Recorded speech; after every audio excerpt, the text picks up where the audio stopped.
If you have been to a Cartersville football game at Wyman Stadium in the past 30 years, you have heard the familiar voice of play-by-play announcer Jack Howell.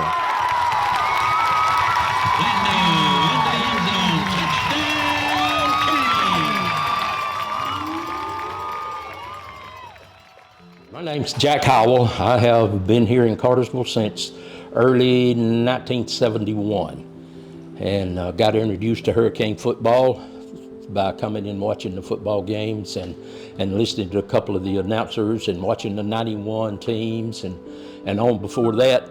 And then as it happened, I got to come up and start announcing for the football games. There it comes, there it comes. That flag finally got out of his pocket.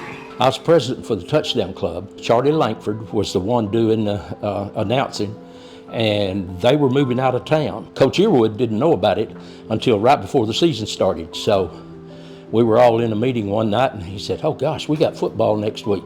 He said, "And we don't have a PA announcer." He said, "Jack, you're president of the Touchdown Club. That looks like that's what that job's for." So I came up here and started doing that. Been doing that ever since. And it's really not hard for me because coaching is my background. I coach football and basketball, and so it just like hand in glove.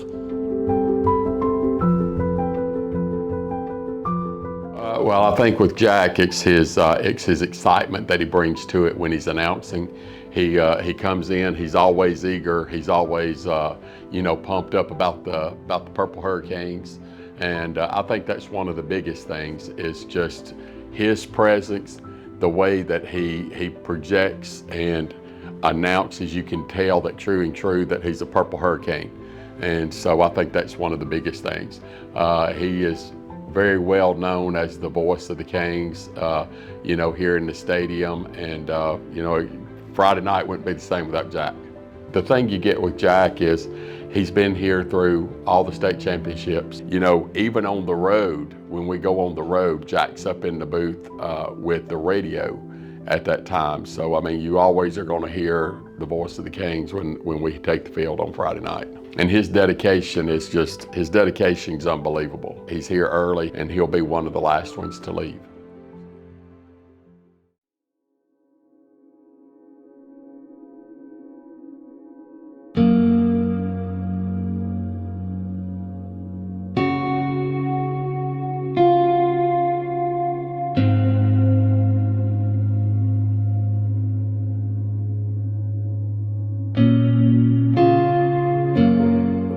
Jack is always ready on Friday nights in the press box because of his preparation and game day routines.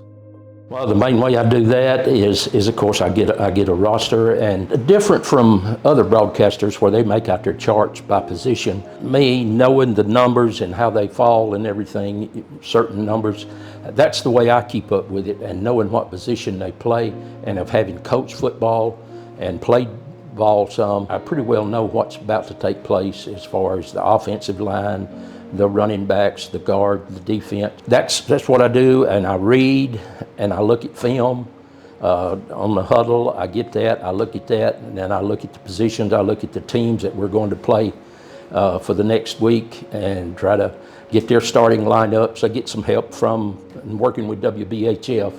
I get help from Matt, who sends me some rosters and things, and I check everything out, and then I come up here and get it all laid out and wait for Coach D to give me my instructions, and I go from there.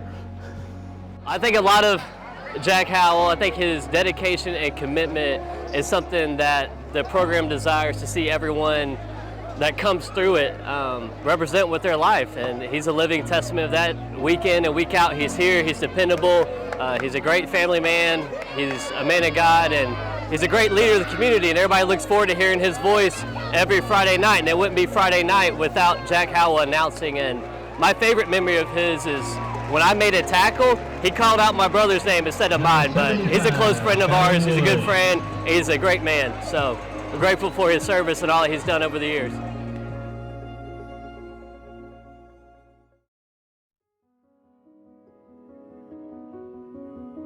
In Jack's time here, he has seen some phenomenal talent at Cartersville.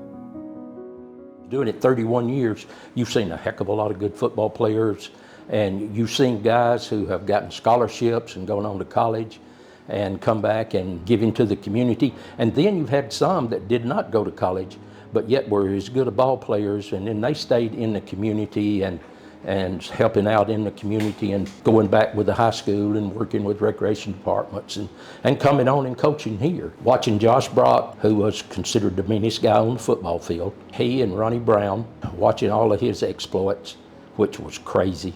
And then what even got crazier was when Trevor came along, and being able to watch Trevor through middle school and high school and watching all of the things that he did, and still being able to watch him when he went on to Clemson and now with the Jaguars. It's just crazy to be exposed to that type of talent over 31 years.